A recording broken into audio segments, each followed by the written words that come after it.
안녕하십니까? 러빙타임 새벽을 여는 예수 묵상 시간입니다. 오늘의 예수 묵상 범위는 고린도전서 15장 12절로 19절까지의 말씀입니다. 오늘도 이 말씀 속에서 하루를 살아가는 데 필요한 영적인 힘을 얻게 되기를 간절히 소원합니다. 먼저 본문 말씀을 읽도록 하겠습니다.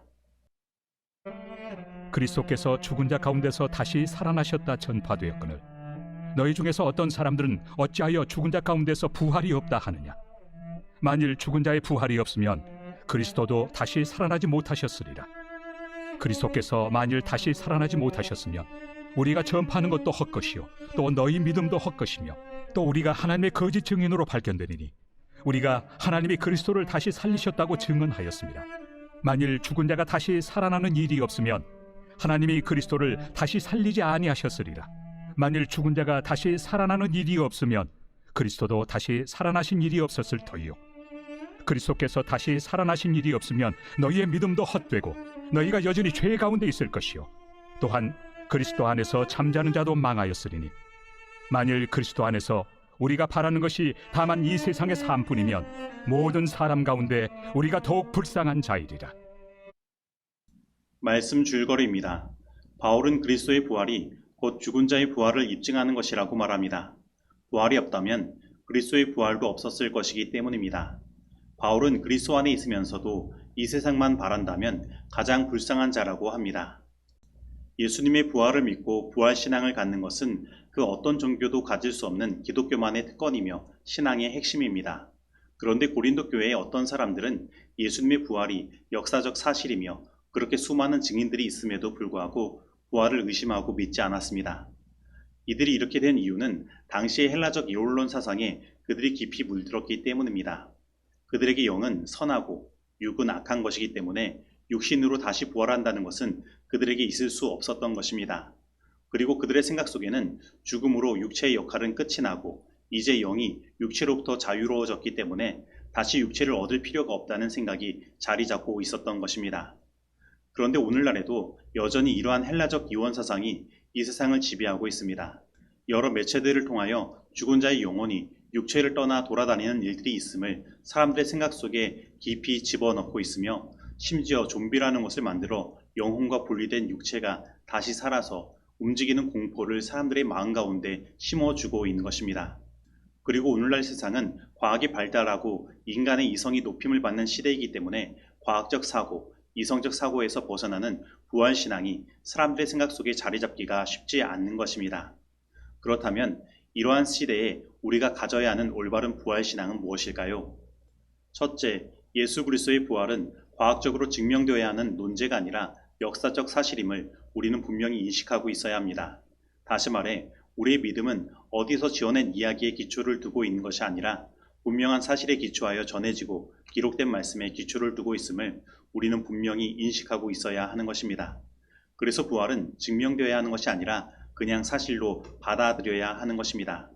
그리고 둘째, 부활은 우리들의 신앙의 기초가 되는 아주 중요한 요소임을 우리는 믿어야 합니다.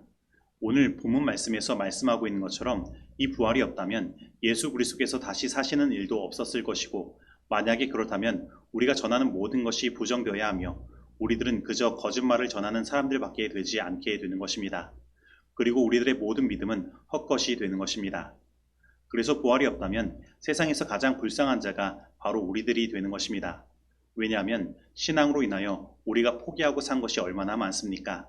우리들은 이 신앙으로 인하여 먹고 싶은 것도 다 먹지 못하고 하고 싶은 것도 다 하지 못하고 심지어 돈을 더 많이 벌 수 있는 직장도 포기하고 다른 사람들을 위해 자신을 희생하며 지내온 것입니다. 그래서 우리는 우리의 믿음 가운데 이 부활에 대한 믿음은 결코 흔들려서는 안 되는 것입니다. 그리고 셋째, 부활은 우리들로 하여금 죽음에 대하여 세상의 다른 사람들보다 더 초연하게 만드는 믿음임을 우리는 인식해야 합니다. 왜냐하면 죽음은 오늘 본문 18절에서 말씀하는 바와 같이 잠을 자는 것과 같으며 예수님께서 재림하실 때 분명히 잠을 자는 자들을 깨우실 것이기 때문입니다. 우리는 이 죄악 세상에서 살아가면서 얼마나 많은 근심과 걱정 속에 살아가고 있습니까? 그래서 힘듦과 고통 속에서 밤을 지새우고 잠을 자도 잔 것 같지 않은 그러한 삶을 얼마나 살아가고 있습니까? 그러나 죽음은 그러한 모든 것에서 놓여 세상에서 가장 편안한 잠을 자는 시간인 것입니다. 그리고 예수님께서 그 잠에서 깨우실 때에는 정말로 깊이 잠을 자고 모든 피곤을 이기고 활력을 얻은 사람과 같이 그 잠에서 깨게 될 것이고, 예수님의 영광스러운 재림을 우리는 경험하고 하늘로 올리움을 받아 예수님과 영원히 함께 살게 될 것입니다. 그래서 넷째, 부활은 우리의 삶을 이생뿐 아니라 죽음 이후의 영생의 삶, 영원한 하늘에서의 삶에 대한 소망을 주는 것입니다.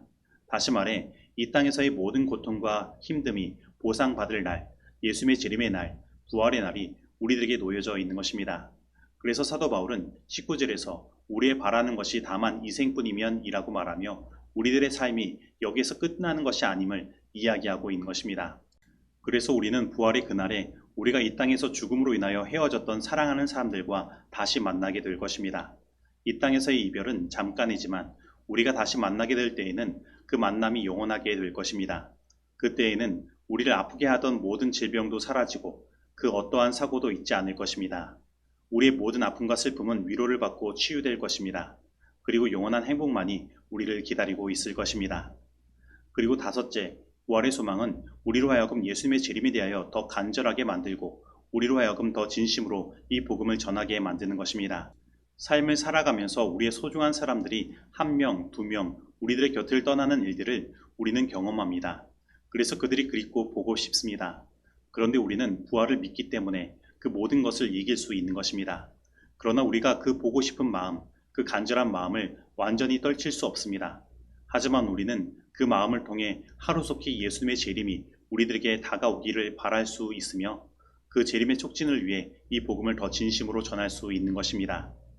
그러므로 오늘 죽음으로 인하여 사랑하는 사람들을 보내야 했다면, 그리고 아직도 그 마음 한편에 그리운 사람들이 있다면 부활의 소망을 가지고 이 복음을 더욱 힘써 전하게 되길 바랍니다. 그래서 예수님의 재림의 날이 우리들에게 촉진되고 우리의 모든 그리움이, 우리의 모든 보고 싶음이 해소되는 그날을 경험하게 되기를 바랍니다. 그리고 마지막으로 여섯째, 부활은 우리들에게 하나님의 진리의 말씀에 굳게 서서 그 어떤 두려움과 위협도 이기게 만드는 것입니다. 이 세상은 사단이 득세하는 세상입니다. 그래서 하나님의 백성들을 향하여 비난의 소리와 조롱의 소리가 높아지고 있으며 세상은 마지막 대쟁투를 향하여 나아가고 있습니다. 그리고 우리는 그 대쟁투의 현장에서 하나님의 진리의 말씀을 버리도록 요구받을 것입니다. 그리고 우리는 죽음의 위협을 당할 것입니다. 그러나 우리는 그 속에서 전혀 두려워할 것이 없습니다. 왜냐하면 그 마지막 대쟁투와 핍박은 우리들이 이미 예언을 통하여 알고 있는 것이며 오히려 그것이 하나님의 말씀이 진실임을 증명하고 있기 때문입니다. 그래서 우리는 더욱더 부활의 소망을 가지고 죽음을 두려워하지 않고 믿음에 더욱 굳게 설 수 있는 것입니다. 부활에 대한 신앙으로 인해 우리는 결코 믿음에 흔들리지 않을 수 있는 것입니다. 그러므로 오늘 이 시간 다시 한번 예수님의 부활을 통하여 부활에 대한 믿음을 굳게 하고 나의 신앙을 더욱 바로 세우게 되길 바랍니다. 그리고 결코 흔들리지 않은 믿음을 소유하고 그 어떠한 사단의 공격이 있을지라도 믿음으로 승리하게 되기를 간절히 소원합니다.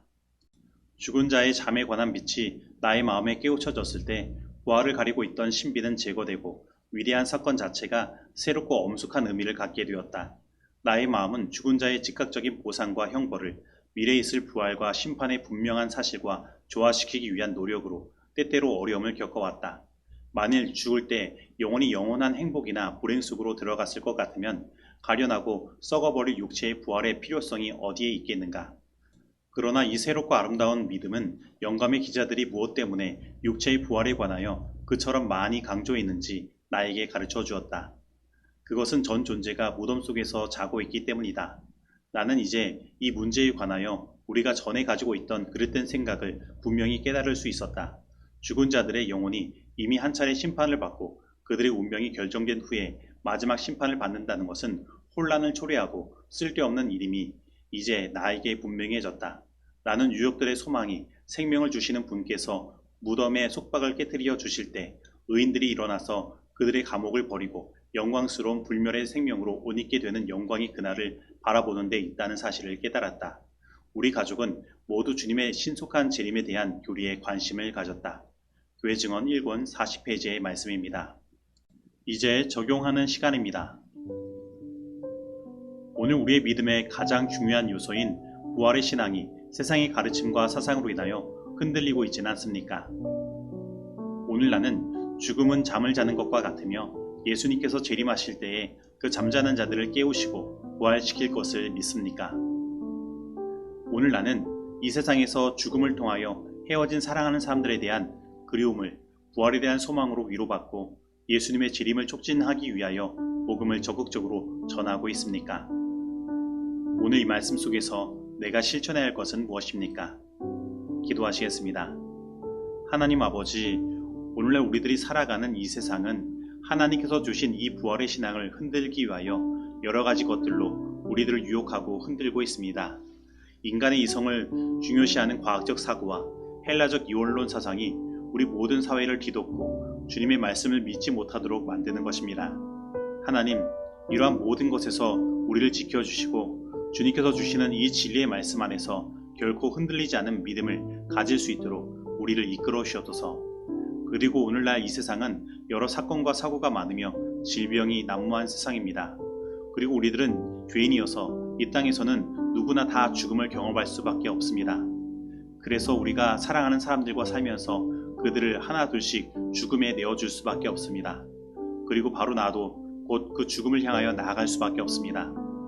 하지만 오늘 우리들의 믿음 가운데 죽음은 영원한 이별이 아니라 다시 영원한 만남을 가지기 위한 잠시 이별이라는 믿음을 허락하여 주시옵시고, 예수님의 영광의 재림의 날에 잠에서 깨어 우리가 영원히 다시 만날 수 있음을, 그래서 그날에 우리가 그 모든 이별의 아픔을 위로받고 치유받을 수 있음을 온전히 믿게 하여 주옵소서. 그리고 그 그리움이 사무치면 사무칠수록 부활의 소망을 가지고 예수님의 재림을 촉진시키기 위하여 복음을 더 열심히 적극적으로 전하게 하여 주시고, 우리의 믿음의 소망이 현실이 되는 분명한 경험을 우리들에게 허락하여 주옵소서. 예수님의 이름으로 기도드립니다. 아멘.